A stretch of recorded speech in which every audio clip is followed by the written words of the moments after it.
제가 이제 두 사람의 말을 할 테니까요.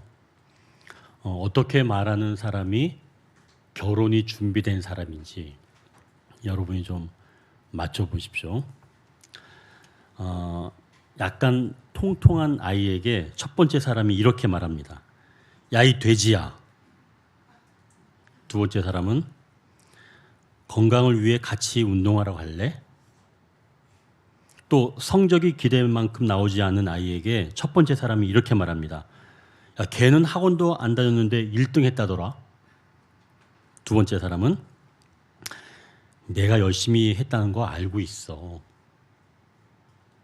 자, 첫 번째 사람이 결혼 준비된 사람이에요? 아니면 두 번째 사람이 결혼 준비된 사람이에요? 두 번째 사람이죠. 두 번째 사람이 사실은 때가 찬 사람이라고 볼 수 있습니다. 사실 저를 포함한 예전 사람들은 다 이렇게 첫 번째 사람처럼 아이를 많이 키웠습니다. 사실 제가 이제 지난주에 과자를 먹는데 그 과자 봉지에 이런 글귀가 써 있었어요. 제목이 보니까 글이다 100가지 말 상처라고 검색해 보면 나옵니다. 또 아이들에게 이런 말은 하지 말라는데요. 어떤 말을 하지 말라고 하냐면 이런 말입니다. 넌 다리 밑에서 주워왔어. 사실 어릴 적 다 이런 말 들으면서 자라지 않았어요? 그러니까 부모가 사실은 어색한 순간을 넘어가기 위해서 농담 또 이렇게 이런 답변을 할 때 아이는 굉장히 불안하다는 겁니다. 그러니까 아이는 언제든지 다리 밑에 다시 버려질지도 모른다라는 생각을 할 수 있기 때문에 이런 말은 하지 말아야 된다라고 전문가가 얘기하고 있고요. 또 이런 말은 하지 말아야 한답니다. 너 절대 남한테 지면 안 돼. 또 이런 말이죠. 아휴, 지 엄마랑 똑같아. 지 아빠랑 똑같아. 이런 말 많이 들었죠, 그죠? 자, 오늘 본문에는 이런 말보다 더 심한 상처를 받았으면서도 때가 찬 사람이 나옵니다. 자, 이제 첫 번째 단락입니다. 때가 차야 한다. 자, 이제 오늘 본문 46절을 같이 읽겠습니다. 요셉이 애굽 왕 바로 앞에 설 때에 30세라 그가 바로 앞을 떠나 애굽 온 땅을 순찰하니 요셉이 지금 30세가 되어 바로 앞에 서게 되었다고 말씀합니다. 이스라엘 사람들에게 30세는 남자가 공적인 일을 할 수 있는 그런 나이입니다. 그래서 레위인들도 30세가 되면 그때 이제 회막 임무를 할 수가 있었고요. 예수님도 30세쯤부터 말씀을 전하기를 시작을 하셨습니다. 이것은 사실 물리적인 그런 나이를 이야기하는 것은 아니지요. 요셉이 형들에 의해서 애굽에 팔려올 때 나이가 17세였습니다. 그리고 보디발에서 가정 총무로 10여 년을 지냈고 감옥에서 한 3년 정도를 지냈습니다. 그러니까 요셉이 13년 동안은 이렇게 하나님의 시간표 아래에서 애굽 왕 바로 앞에 서고 또 주어진 일을 감당할 수 있을 만큼의 훈련의 시간을 보냈다는 것이죠. 그러니까 이게 사실은 요셉에게 13년은 훈련의 기간입니다. 자, 그러면 이제 이 30세가 되었다라고 하는 것은 바로 이렇게 훈련의 기간을 보냈다는 의미일 텐데 요셉은 어떤 훈련을 받았을까요?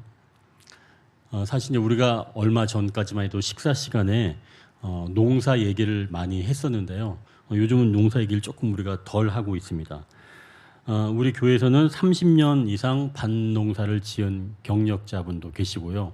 또 몇 년 안 된 우리 집사님도 계십니다. 저는 경력이 없습니다. 그래도 제가 농사 이야기를 굳이 한다면 농사 일은 세 가지로 구분할 수 있습니다. 먼저는 밭갈이, 그 다음에 씨를 뿌리기, 그 다음에 추수입니다. 먼저 이 밭갈이는 굳어져 있는 땅을 파내서 부드럽게 만들기 위해서 깊이 땅을 파내고 뒤집는 그런 쟁기질을 하는 것이죠. 그리고 또 넓게 펴서 또 부수고 곱게 문지르는 썰애질이 필요합니다. 이 박지원의 종시직설이라는 그 책에서 이 썰애질의 중요성을 말하고 있는데요.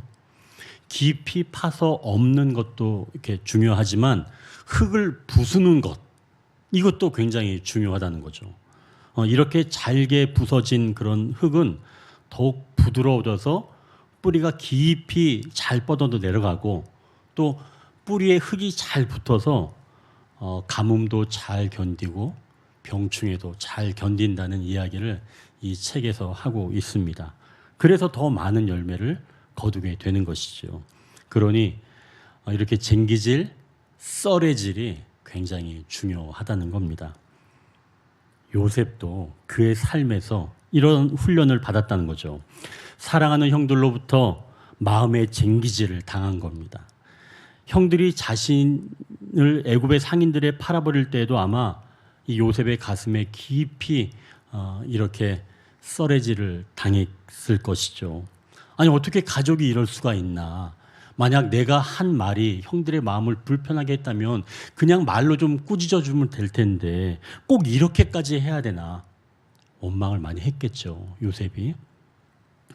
그래서 결국은 사람을 의지하면 안 되겠구나. 그런 아마 마음을 먹었을 겁니다. 또 애굽으로 팔려와서는 보디발의 집에 머물게 되었죠. 그래서 거기서 열심히 일을 해서 가정 총무까지 맡게 되었습니다. 그런데 우리가 알고 있는 것처럼 그 보디발의 그 부인의 유혹을 거절하는 바람에 나중에는 모함을 받고 감옥살이를 하게 되죠. 이때도 사실은 요셉이 그 마음의 썰애질을 당했겠죠. 그리고 그 옥살이에서 또 벗어날 기회를 맞이합니다. 술 맡은 관원장의 꿈을 해석해줘서 그가 복직되면 나를 좀 꺼내 주십시오 라고 부탁을 했지만 그 술 맡은 관원장은 요셉을 잊어버리게 됩니다. 이렇게 사람들에 의해서 요셉은 그 마음이 쟁기질 당하고 썰애질 당해서 옥에 갇혀 있으면서도 마음이 힘들었고, 그러나 그곳에서 왕궁의 다양한 정보를 얻게 되면서 비로소 애굽왕 바로 앞에 설 준비가 되어가게 된 것이죠. 이러한 훈련 기간을 통해 결국은 때가 차야 애굽왕 바로 앞에 서게 된 겁니다. 하나님은 각자에게 어느 정도 훈련의 강도와 훈련 기간이 필요하다는 것을 잘 알고 계십니다. 그래서 이사야 28장 24절 26절에 이렇게 말씀합니다. 파종하려고 가는 자가 어찌 쉬지 않고 갈기만 하겠느냐. 자기 땅을 개간하며 고르게만 하겠느냐.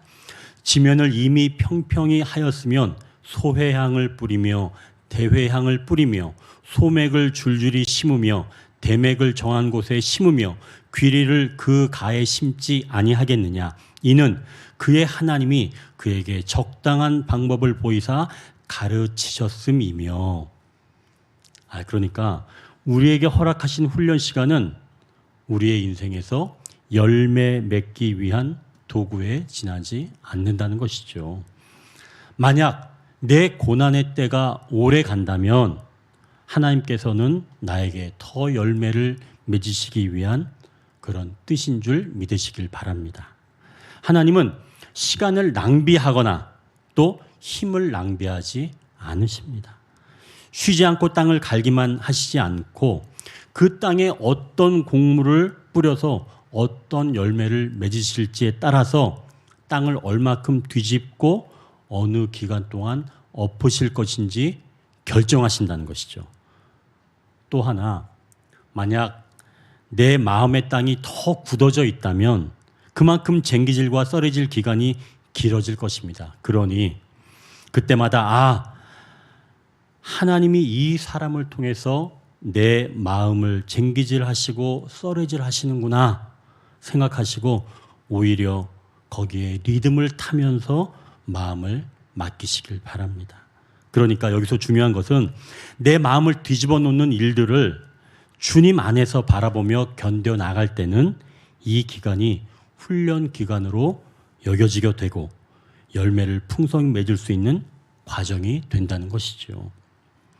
물론 당시에는 몰라도 지나고 나면 알게 되는 경우도 있습니다.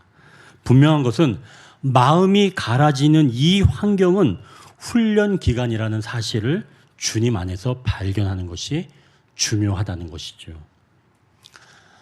이 전에 섬기던 교회에서 어느 성도님이 이 자녀 때문에 속상하다고 상담을 요청한 일이 있었습니다. 이분이 이제 조그만 상점을 운영하시면서 이제 일이 바빠지게 돼서 아들도 이제 함께 일을 하게 되었답니다. 그래서 아들한테도 이제 월급을 주는 거죠. 아들을 일하고 그냥 쓸 수 없잖아요. 아들도 이제 똑같이 월급을 주는 거죠. 이제 월급을 주면서 이제 아들에게 핸드폰 요금이 밀린 거를 알고 있었기 때문에 엄마가 이제 그동안 밀린 핸드폰 요금도 좀 정리 좀 해라. 이제 이렇게 얘기하면서 월급을 줬는데 이 아들이 엄마의 말대로 이 월급을 받고 핸드폰 밀린 요금을 낸 겁니다. 그러니까 이제 이 엄마가 사장님이지만 기특해서 돈을 좀 더 보태줘서 그동안 밀렸던 수백만 원의 그 핸드폰 요금을 정리를 한 겁니다. 그런데 얼마 지나지 않아서 또 다른 핸드폰 요금이 발견된 거예요. 그래서 이 성도님이 답답해서 아니 내가 도대체 얘를 언제까지 어느 것까지 도와줘야 되나 라고 답답해서 저를 찾아오신 겁니다. 자, 그럼 성도님들 한번 생각해 보십시오. 이 아들의 통신사 요금, 지금 또 발견된 이 통신사 요금을 이 성도님이 다시 도와줘야 할까요? 자, 성도님이 상점을 운영하게 된 것은 이 가정에 필요한 물질을 채우기 위함이었습니다. 그리고 아들도 세워주는 거죠. 그렇다면 하나님은 이 환경을 통해서 그 성도님의 마음을 쟁기질하시고 썰애질 하시는 것이 아닐까요? 아들은 이미 통신사 요금을 한번 자기가 번 돈으로 내봐서 기쁨을 맛본 상태입니다. 그러니까 이제 벗어난 기쁨을 미리 맛보게 되었고 또 용기를 아들은 얻은 거죠. 자, 아들은 이제 그럼 결국은 자기가 살아나갈 길을 한번 맛보고 열어가게 된 겁니다. 자, 그래서 이 문제에서는 오히려 이 성도님, 즉 엄마의 마음이 갈아엎어지는 시간이 필요하다는 거죠. 여기서 한 가지 우리가 생각해 볼 것이 있습니다. 때가 차야 하는데 그 때를 채워갈 때 하나님께서 함께 하신다는 겁니다. 이 성도님이 아들을 도와줄 수 있는 물질을 벌 수 있었고 또 아들도 자기가 돈을 벌어서 자기가 빚진 것을 갚아보는 기쁨도 얻었습니다. 하나님이 함께 하신 것이죠. 그렇다면 이 성도님도 아들과 같이 기쁨을 얻어야 되는데 그만 다른 핸드폰 요금이 또 나오게 되니까 기쁨을 빼앗기고 말았던 것이죠. 누가 그 기쁨을 빼앗아 갔는지 굳이 말하지 않아도 여러분 이제는 잘 아시죠? 악한 것들이 할 수 있으면 우리의 기쁨을 빼앗아 가고 좌절하게 만듭니다. 그러면서 그 사람에게 더 실망하려고 나중에는 미워하게 만드는 거죠. 에이, 그 사람 때문에 내 인생은 비참해. 얼굴도 보고 싶지 않게 만들어버리는 겁니다. 그러나 아닙니다.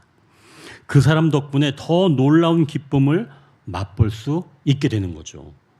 만약 아들에게 감춰진 요금이 더 나왔다면 아들아, 이번에도 우리가 갚아가면서 기쁨을 누려보자. 힘내. 엄마랑 같이 해보자. 만약 이렇게 말한다면 아들이 엄마를 어떻게 생각할까요? 우리의 마음이 갈아엎어졌다는 것은 우리의 마음이 상황에 어떻게 반응하는지를 보면 알 수 있습니다. 가족의 문제나 경제적인 어려움에 대한 반응 또는 고통이나 실망에 대한 반응 또는 야망이 좌절되거나 기대가 어긋날 때의 반응은 몹시 중요합니다. 내가 이해할 수 없더라도 이런 상황을 허락하신 하나님을 신뢰하면서 하나님을 찬양한다면 그때 비로소 때가 찬 줄 믿습니다. 하나님은 사람을 이렇게 세워가신다는 것이죠. 이제 두 번째 단락입니다. 과거를 잊어버리고 은혜를 기억한다. 51절, 52절을 같이 읽겠습니다. 51절, 52절. 요셉이 그의 장남의 이름을 므낫세라 하였으니 하나님이 내게 내 모든 고난과 내 아버지의 온 집 일을 잊어버리게 하셨다 함이요. 차남의 이름을 에브라임이라 하였으니 하나님이 나를 내가 수고한 땅에서 번성하게 하셨다 함이었더라. 아멘. 먼저 요셉이 장남의 이름을 무엇이라고 지었나요? 므낫세입니다. 그래서 지금 51절을 보니까 요셉이 자기의 모든 고난, 아버지의 온 집을 잊어버리게 하셨다. 이렇게 지금 말씀합니다. 그러니까 요셉이 지금 아들을 언제 낳았냐면요. 50절을 보면 풍년의 때, 그러니까 흉년이 들기 전에 아들들을 낳은 겁니다. 그럼 이때까지 요셉이 자기의 고난, 즉 집에서 겪었던 일을 기억하고 있었다는 건가요? 아니면 잊었다는 건가요? 기억하고 있었다는 거예요. 이때까지 지금 요셉은 자기 집에서 겪었던 일을 기억하고 있었다는 겁니다. 여러분, 요셉이 아직도 형들의 이 잘못을 기억하는 것, 이거 문제인가요? 아닙니다. 인간이라면 그럴 수 있는 거예요. 아니, 가족에게 버림받았는데 그걸 어떻게 쉽게 잊을 수가 있나요? 인간은 자기를 서운하게 했던 사람은 끝까지 기억하려는 습성이 있죠. 그런데 하나님께서 세우신 사람은 나를 가슴 아프게 했던 그 사람을 잊게 만드신다는 말씀입니다. 근데 이건 용서와는 좀 다릅니다. 제가 이제 생각을 해봤어요. 용서는 구멍난 항아리가 메꿔지는 게 용서라면, 잊어버리게 되었다는 것은 구멍이 여전히 나 있지만 항아리 자체가 물에 푹 담겨져 있기에 구멍이 났는지 잊어버리게 되는 것이죠. 그러니까 결국 하나님께서 이 문제를 보이지 않게 만드신 겁니다. 아직은 실체가 남아있지만 나에게 집중할 수 있도록 만들어주는 것이죠. 오늘의 나, 지금의 나에게 집중하는 것입니다. 그럼 여기서 질문이 생길 수 있어요. 아니, 목사님, 요셉이야 총리가 되고 풍년이 되었으니까 지난 일을 잊을 수 있겠죠. 저는 별로 나아진 게 없어서 지난날 나에게 서운하게 했던 사람, 또는 그 일을 저는 잊을 수가 없습니다. 저는 그 생각을 지금 해도, 그러니까 지금 그 생각이 나면서 가슴이 막 벌렁벌렁거려요. 여러분, 혹시 이런 분 계십니까? 그렇다면 반대로 생각해 보십시오. 나에게 풍년과 같은 상황이 오지 않아서 상처난 과거를 잊을 수 없는 게 아니라 내가 상처난 과거를 잊지 못해서 풍년을 맞이할 공간이 없는 것 아닐까요? 그런 과거를 잊어버리기 어렵다면 먼저 그러한 과거 때문에 상처받은 내 자신을 돌보는 것은 어떨까요? 가족 상담 전문가인 그 오재은 교수가 쓴 자기 사랑 노트라는 책의 내용인데요. 자기를 사랑하는 것 중에서 자기의 몸과 대화하기라는 글이 있습니다. 나의 모든 상처를 기억하는 몸의 구석구석에 말을 걸어보는 겁니다. 먼저 이 두 손을 가슴에 대어봅니다. 혹시 나 외로워, 힘들어, 답답해 라고 하지는 않나요?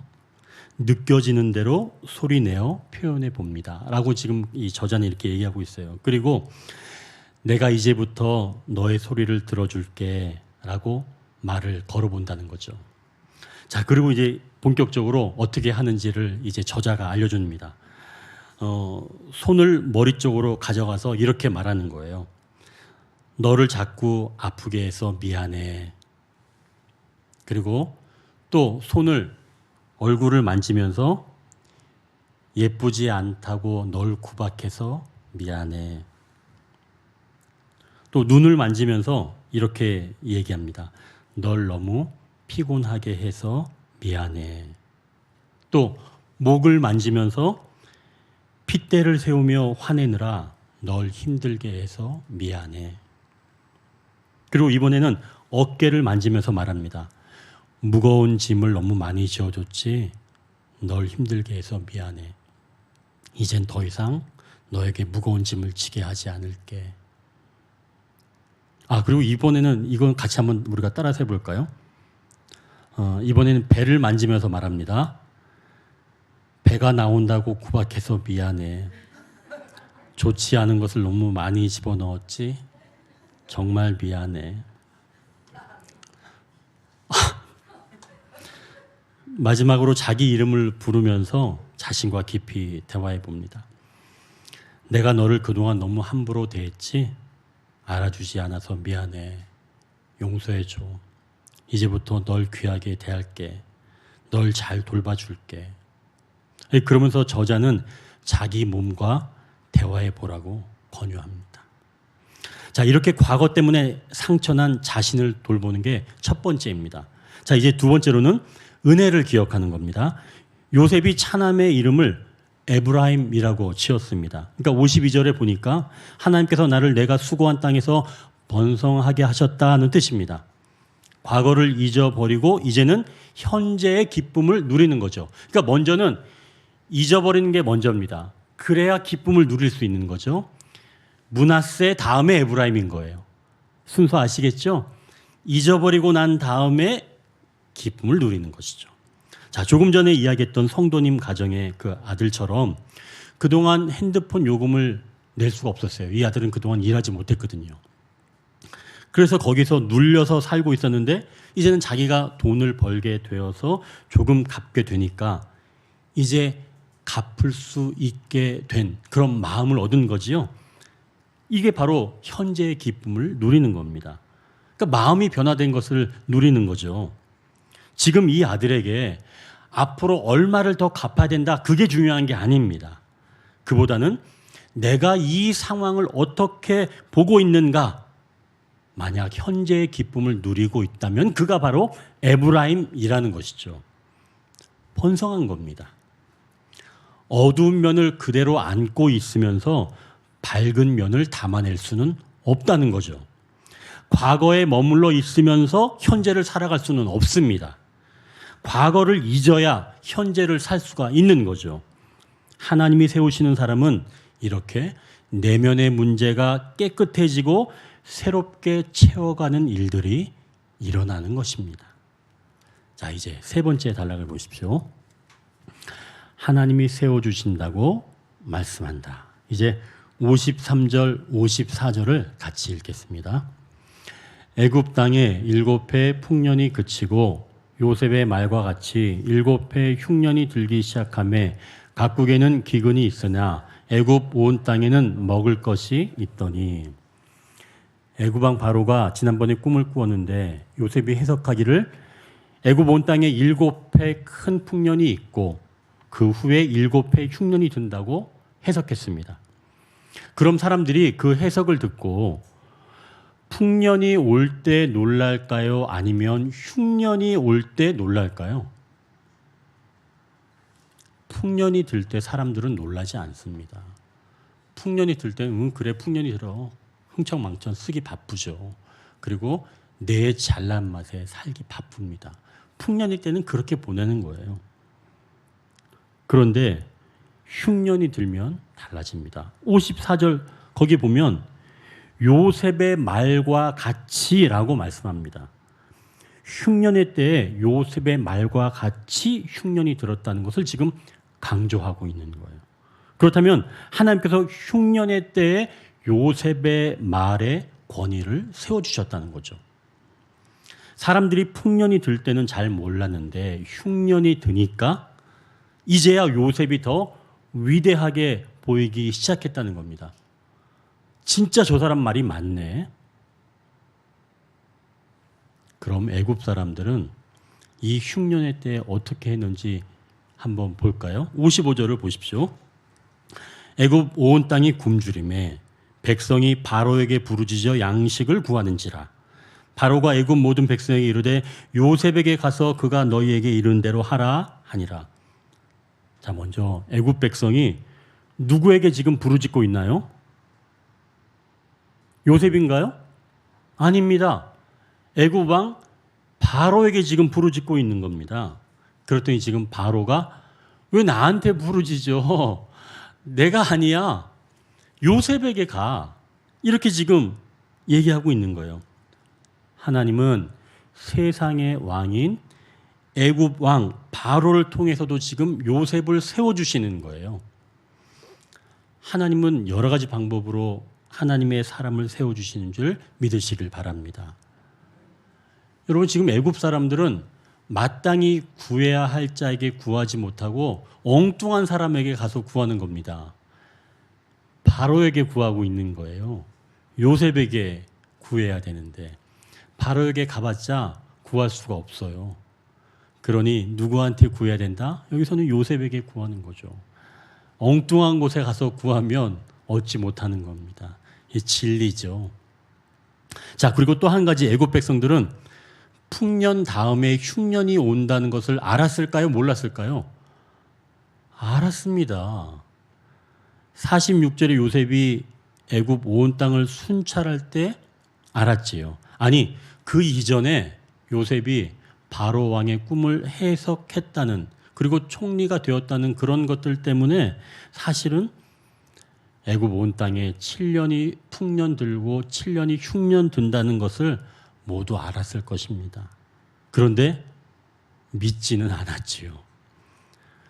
7년이 풍년이니까 풍년이 꽉 찬 겁니다. 그러니 이 땅에 흉년이 올까 믿지 않았던 겁니다.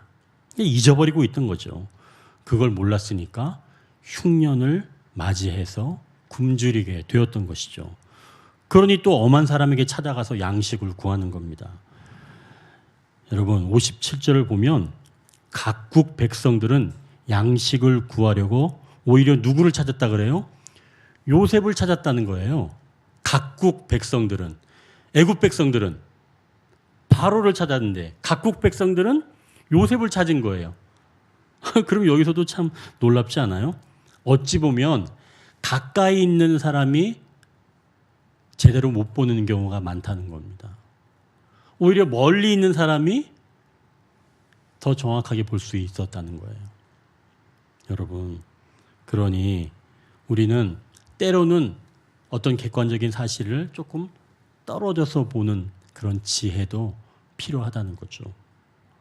하나님께서 요셉을 세워주셔서 각국 백성들도 요셉을 찾도록 만드셨습니다.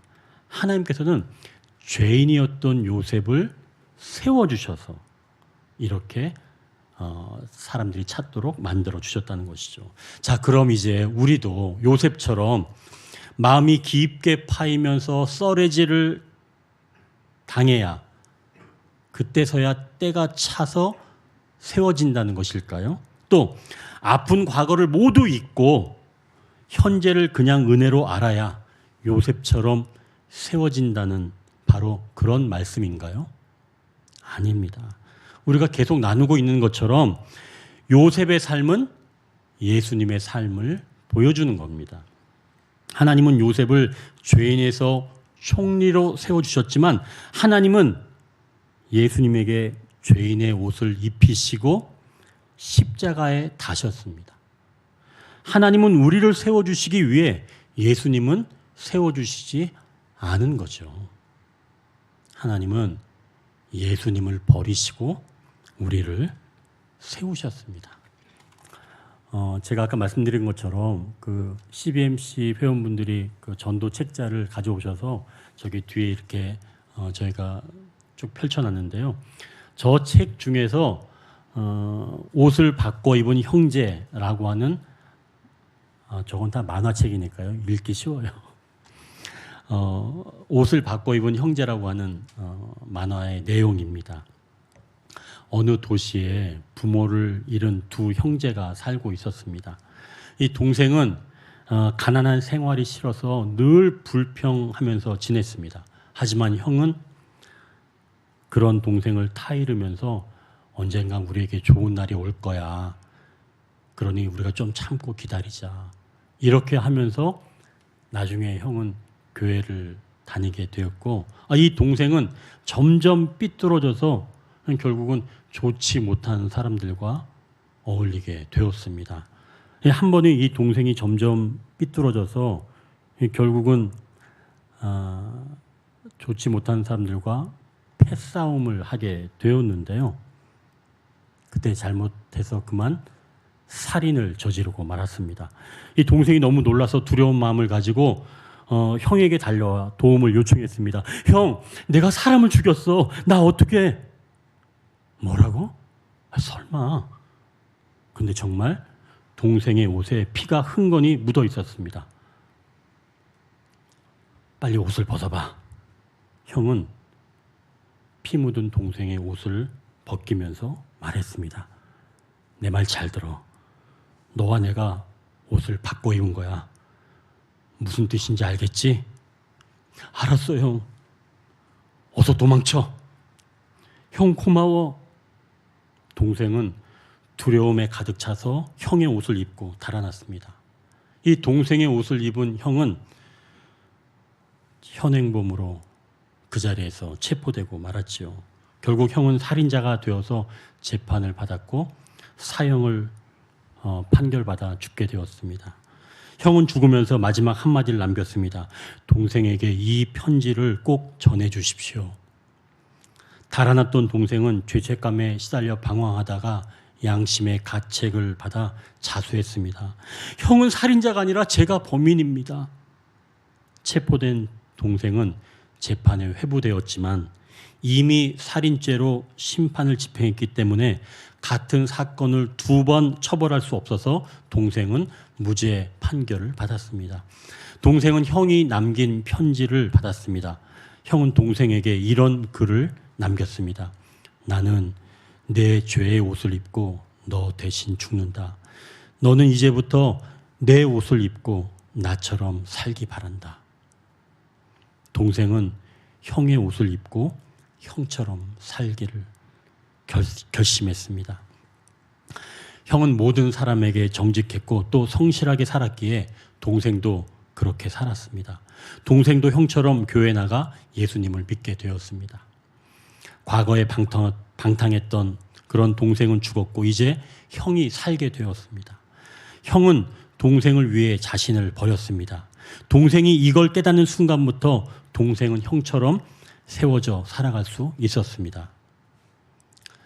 하나님께서 예수님을 버리시고 나를 세우셨다는 사실을 아는 사람이 바로 때가 찬 사람입니다. 이렇게 때가 찬 사람은 다른 사람과 환경으로 인하여 마음이 쟁기질 당해도 훈련으로 여길 수 있습니다. 이렇게 세워진 사람은 과거를 잊고 은혜를 기억합니다. 모든 것이 은혜임을 잊지 않습니다. 하나님은 우리 한 명을 세우시려고 그 한 사람 예수 그리스도를 십자가에 다셨습니다. 오늘은 나태주 시인의 그런 사람으로라는 시로 말씀을 정리합니다.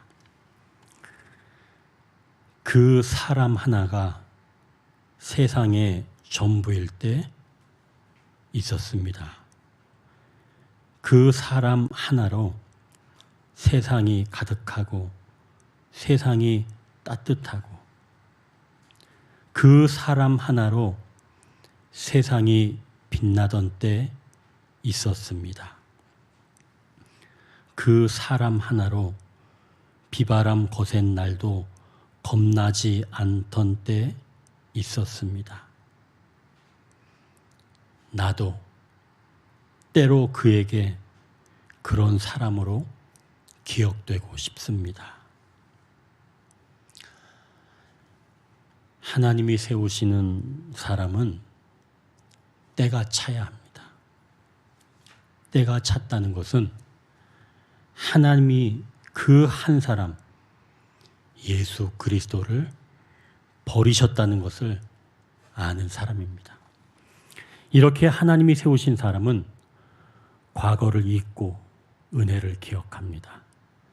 하나님이 모두를 위해 우리를 또한 세워주신다고 말씀합니다. 이 모든 것이 전부 은혜인 것을 알아갑니다. 기도하겠습니다.